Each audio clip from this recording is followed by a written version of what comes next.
Pakistan Saudi दिफाई मुआहिदा, Bharat की नींदें हराम। अहद-ए-यज़ुल की रिलीज भी दुश्मनों पर मिसाइल बनकर गिरी। पाक सऊदी दिफाई मुआहिदे पर डेजर्ट बेट रिकॉर्ड्स रियाज की जानिब से खसूसी गाना अहद-ए-यज़ुल जारी कर दिया गया है। ये गाना दोनों ममालिक के दरमियान गहरे भाईचारे, इस्लामी यकजहती और तवीलुल मद्दती दोस्ती की अक्कासी करता है और सऊदी क्राउन प्रिंस मोहम्मद बिन सलमान और पाकिस्तानी वजीर आज़म शहबाज शरीफ के दरमियान 17 सितंबर को रियाज में दस्तखत शुदा मुआहिदे की रौनक बढ़ाने के लिए तैयार किया गया है। दोनों ममालिक के तारीखी स्ट्रेटेजिक मुआहिदे की खुशी में जारी किए गए इस गाने में दोनों ममालिक के बरादराना ताल्लुक को उजागर किया गया है।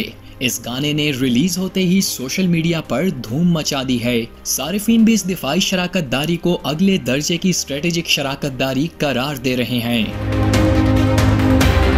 दूसरी जानिब दिफाई मुआहिदे ने भारत की नींदें हराम कर दी। भारतीय वजारत खारजा ने बयान में कहा है कि हम इस मुआहिदे के असरात का मुताला करेंगे ताकि ये देखा जा सके कि ये हमारी कौमी सलामती, खिते और आलमी इस्तेहकाम पर किस तरह असरअंदाज होगा। सऊदी वली अहद और वजीर आज़म शहबाज शरीफ ने पाकिस्तान और सऊदी अरब के माबैन स्ट्रेटेजिक बाहिनी दिफाई मुआहिदे पर दस्तखत किए।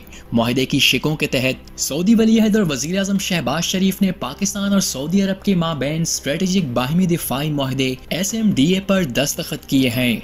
मुआहिदे की शिकों के तहत किसी भी मुल्क पर बैरूनी मुसल्लह हमला दोनों ममालिक पर हमला तसव्वुर होगा। मुआहिदा दोनों ममालिक की दिफाई सलाहियतों की तैयारी और इंज़माम को बढ़ाएगा। मुआहिदे से दोनों ममालिक की सलामती और इलाकाई सालमियत को लाहक किसी भी खतरे का मुकाबला किया जा सकेगा।